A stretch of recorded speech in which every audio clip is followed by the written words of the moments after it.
Oh, great. I'd like to thank the organizers, especially NAL, for inviting me here. I'm going to talk about the work of Sealab. In addition to having an architecture office, I also run a research lab at Columbia University. The city is now an object that's a focus of intervention for many more people than just architects. It is, for people in the technology realm, the next big moneymaker. So IBM, Siemens, Philips are all now focusing their business model on how they can apply their former expertise onto the city. In terms of health, the WHO now sees the city as the most important object of intervention for pandemics. They also just started an initiative last year for the assistance to elderly people by focusing on the city. It's called the WHO Age-Friendly Initiative, Urban Age-Friendly Initiative. The same thing, as you know, applies with transportation companies, that they're focused now on the city in terms of developments that can be made. The same thing applies for sustainability companies and organizations throughout the world, that the best way to affect change in terms of climate transformations is to look at the city as the source of intervention.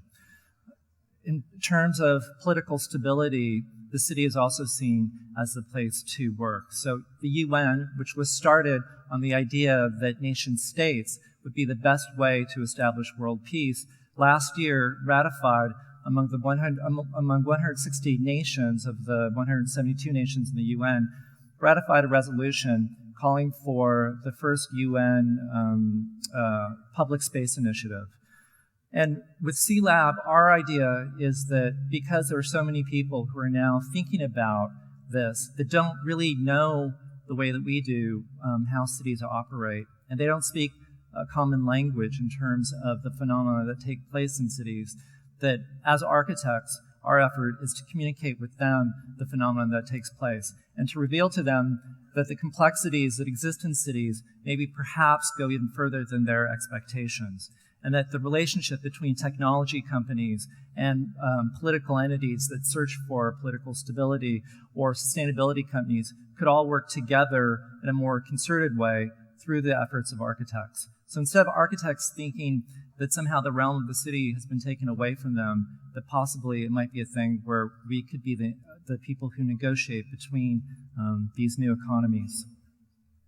Another thing that's important about us at Sealab is that we take inspiration from the late Richard Holbrooke, who's metaphorically called the architect of the Dayton Peace Accord, in which he brokered peace in Bosnia and Herzegovina. Even though he's metaphorically referred to as an architect, our argument is that exactly what he did in brokering peace is what architects do. On an urban planning level, he decided where the borders would go, negotiated the geometry of the borders. He worked out the location of infrastructure and how they would feed into cities, the way that natural resources would be distributed among the factioning parties. One of the things that he talks about in his memoir is that typically when there is a straight border between two nations, it leads to conflict. But if there's a squiggly border, one that's very, very curved and has lots of length to it, that often leads to political stability, because a person on one side of the border falls in love with someone on the other side of the border, or someone who's doing business on one side decides to do business with another. So one of the strategic goals of the plan in terms of brokering the regional planning of the area was to optimize the length of the border. He also brokered and designed the space of the peace treaty.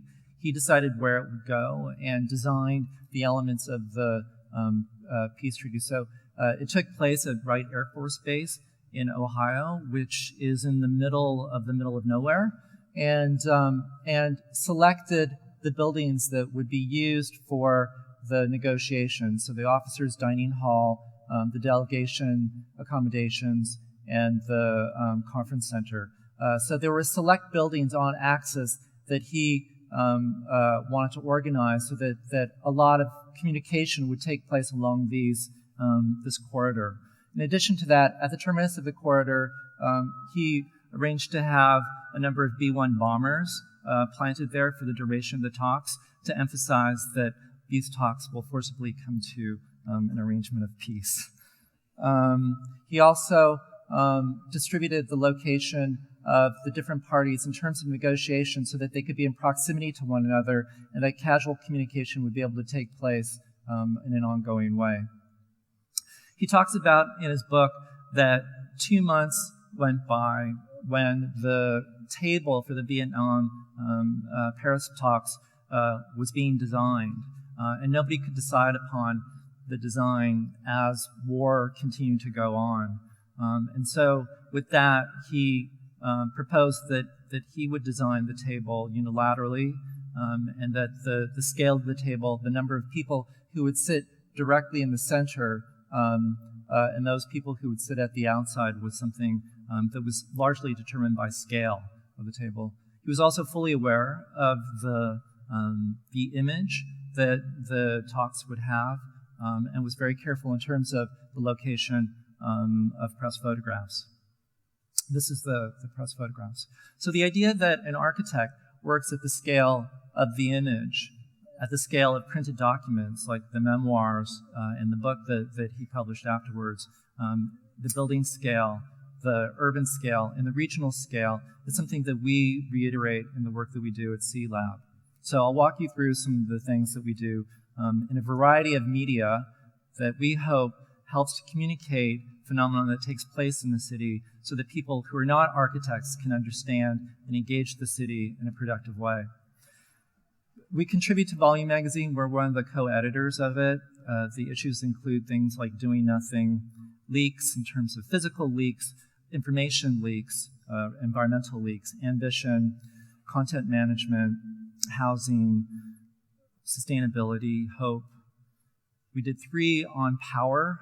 Power at the scale smaller than the building, power at the scale of buildings, and power at the scale of networks. We've looked at China at several issues. In 2006, we did a special issue on the financial crisis. In 2006, there was no financial crisis. The issue was a bomb because people were like, what are you talking about? Then it immediately sold out in 2008. So we try to be predictive in terms of the work that we do. On a print level, some of the techniques that we use are very, very simple graphic ones. For this, we looked at the way that stories are told, the way that complex moral narratives are described and communicated, such as through the fairy tale. And we looked at the way that Sleeping Beauty has evolved over time. We started with the original John Batista version, the Charles Perrault version, the Brothers Grimm, and finally with Walt Disney, and color-coded the different edits that took place within it. So the Battisti is in black, Charles Perrault in blue, Brothers Grimm in green, and Walt Disney. So the idea that the fairy tale had this capacity to be a complex narrative, you could see was gradually edited out to the extent that the entire second half of the fairy tale no longer exists in terms of the received notion today.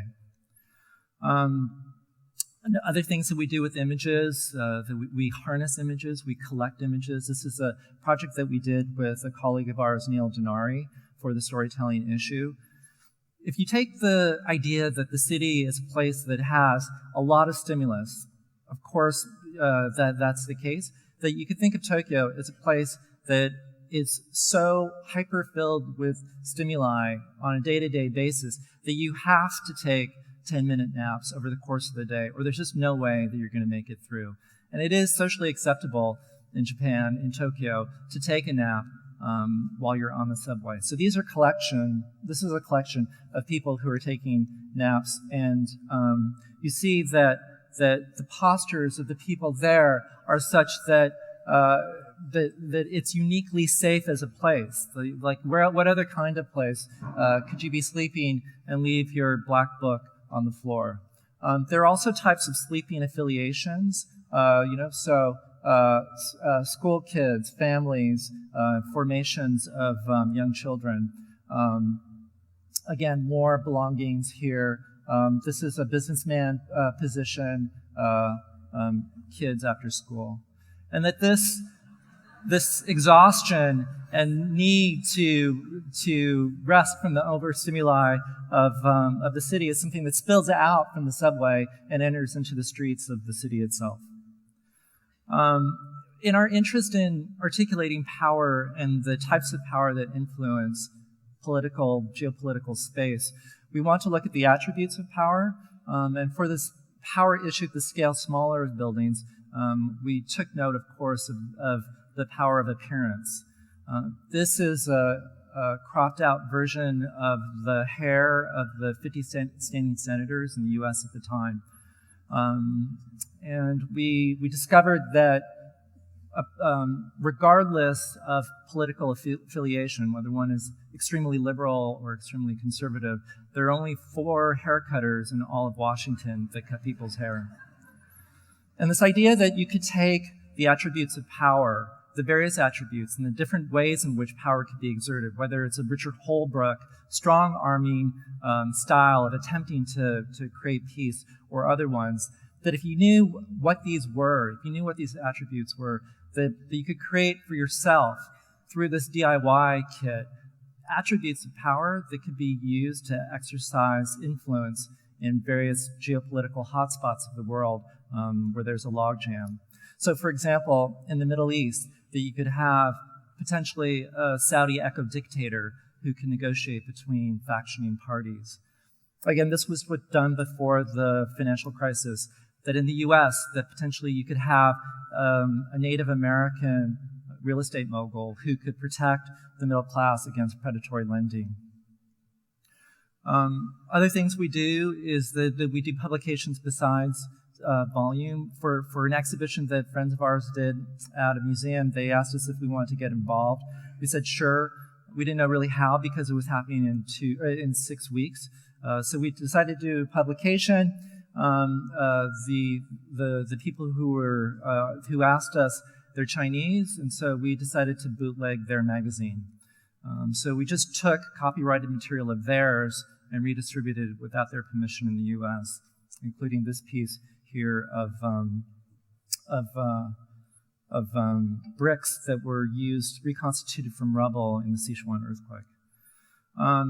One of the things that happens when governments exercise a lot of their potential capital on a crisis puts them at risk if there's the possibility of a double-dip recession. And so if lowering the interest rate and using any surplus that a country might have, those are the 2 tools that are used at the beginning of a financial crisis. They're not available in a period like now when interventions are needed. So one of the proposals that we came up with back then was that a country like the U.S. could deaccession underperforming states and sell them off to generate income. And Joseph Biden, the vice president, who's from Delaware, which is a perennial underperforming state, would be the person who would break the news to the rest of the nation. We did a book on giving. It's called The World of Giving, and it looks at the dynamics of generosity. With that, the point that we want to make is that aid capital, this term that we came up with, is different than other forms of capital. It's different than money. It's different than human capital, the idea of people's human capacity. It's different than political capital in the sense that with political capital, if you need to use your influence by asking for favors from people, once you've asked that favor, the political capital is spent. And the same thing goes true with social capital. But with aid capital, what we want to say is that it isn't something that is spent, but it's something that builds upon itself. We learned that when people volunteer for organizations, if they believe that that organization is not abusing their goodwill in terms of doing work, people tend to volunteer more. And they tend to tell their friends about the volunteering work that they're doing. So the amount of aid capital over time accrues. In addition, when organizations construct buildings, for example, as a part of aid capital, the knowledge that's learned from that construction is something that also accrues in future projects. And the application of aid capital to architecture and urban design proposals is something that we talk about in the book. After we did the book, we suddenly became kind of known on the charity and philanthropy scene in New York and in the U.S. And a lot of philanthropies asked us to design tables, slightly different tables than the one that Richard Holbrooke did, but tables nonetheless. And they asked us to do these for fundraisers. Given that we had done the book and given that we were interested in giving, they just assumed that we would give our time for free, and that they also assumed that there would be no budget for these tables, that somehow through aid capital they would suddenly appear. So with this particular table that we did for Architecture for Humanity, as a matter of fact, it's in this really beautiful Petit Louis Comfort Park Avenue Armory in New York. The rule of thumb is with tables is that with dining tables is that you need 1 linear foot per guest, and to accommodate them for dinners. This room was only 35 feet long. There were 60 guests, so we compressed the whole thing together.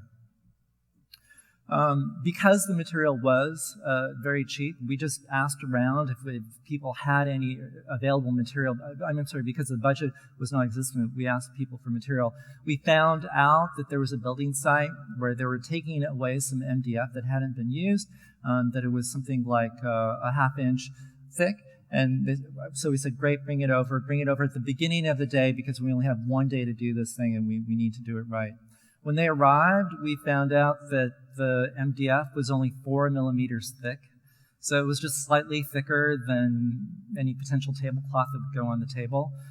In response to it, we tried to design it so that the distance between each of the supports was as far apart as possible as a way to accentuate the thinness of the material.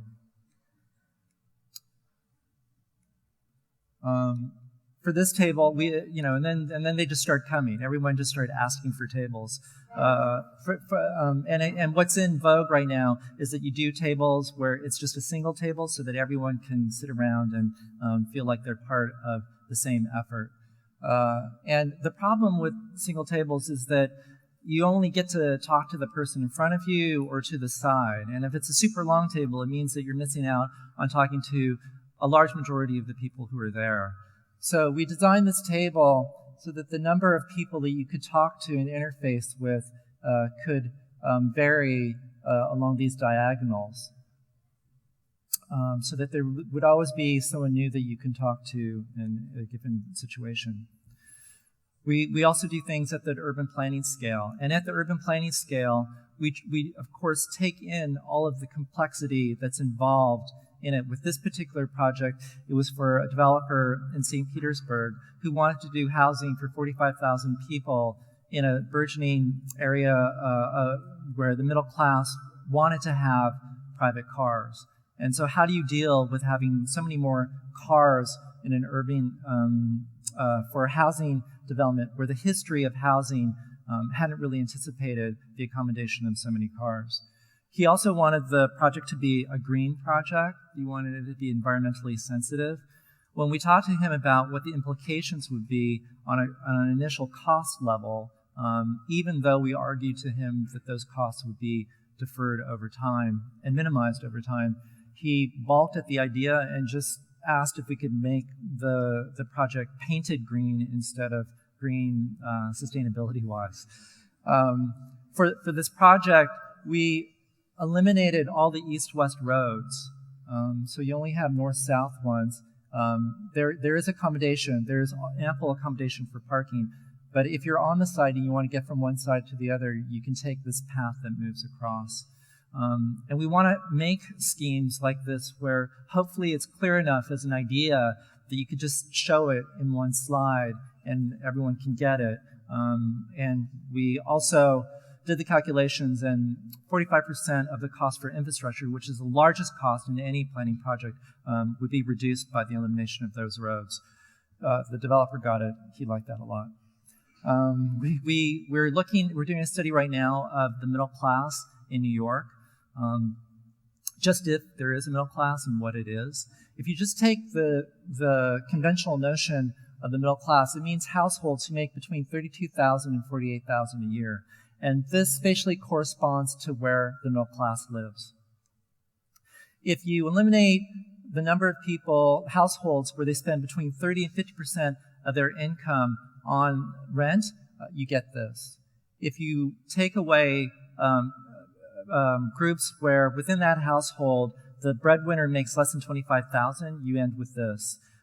If you look at the people who own their houses, you add on this much area. If you eliminate the number of people who are 65 or over who most likely don't have a source of income, you have this. If you eliminate the number of people who don't have the potential to advance career-wise by not having a college education, you get this. So if this is the broadest definition of the middle class in New York, and this is the minimum criteria, what we're interested in is this gray zone in between, because those are the people who are the most at risk of falling out of the middle class. And we're thinking of ways in which interventions and proposals can be done to support their livelihood in New York and their existence in New York. The problem that this raises is that they don't belong to neighborhoods, that the figure of this gray zone isn't one where there are discrete areas where interventions can be made. And that's something that we want to explore in terms of the spatial development. We're also looking at the elderly. Can we boost the sound on this? So this is a short video that we're doing, presenting issues about the elderly.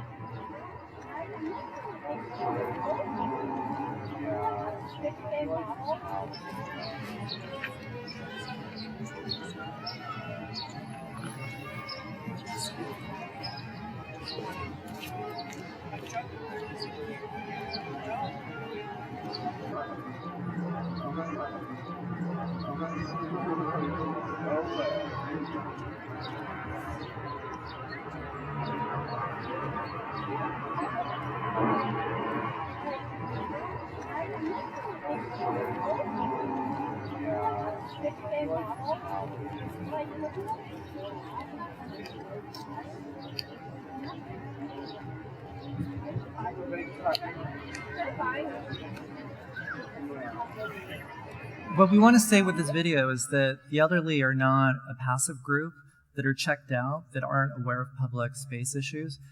We want to propose that, in fact, they are. In the next issue of Volume, we've come up with this idea that there's an urban conspiracy, that people who are in their 60s and 70s today have been working their whole lives to produce public spaces in cities throughout the world.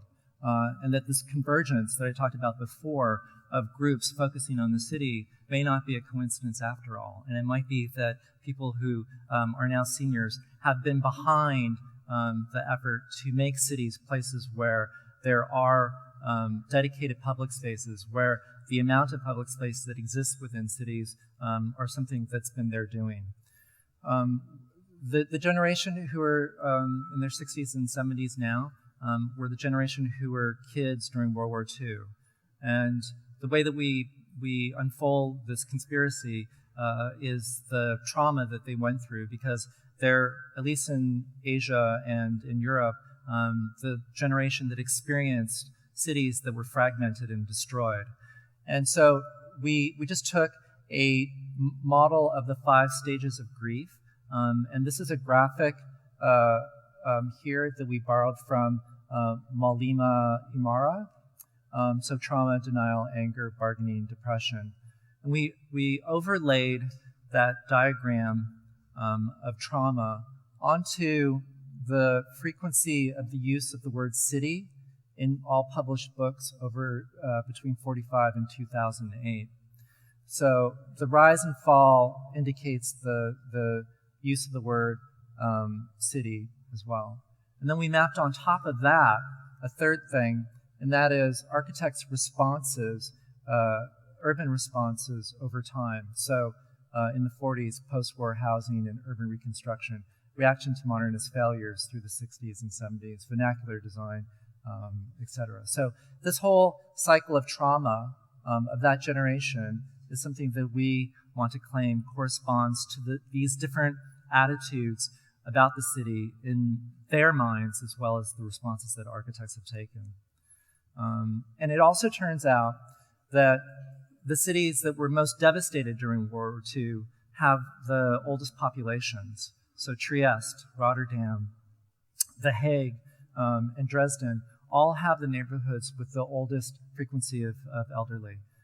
And in the urban conspiracy, we propose that those are potentially headquarters for seniors planning out interventions through the world.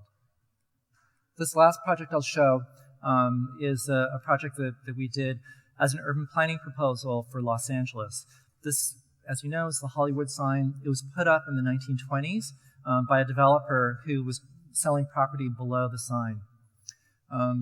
The hillside here is no different from hillside here and here, yet because of the presence of the sign, the value of real estate is significantly higher. And it stayed that way for the last 80 years. So the sign itself is obsolete. It's done its job. It served its purpose in terms of the fact that it's stabilized and increased value for this neighborhood.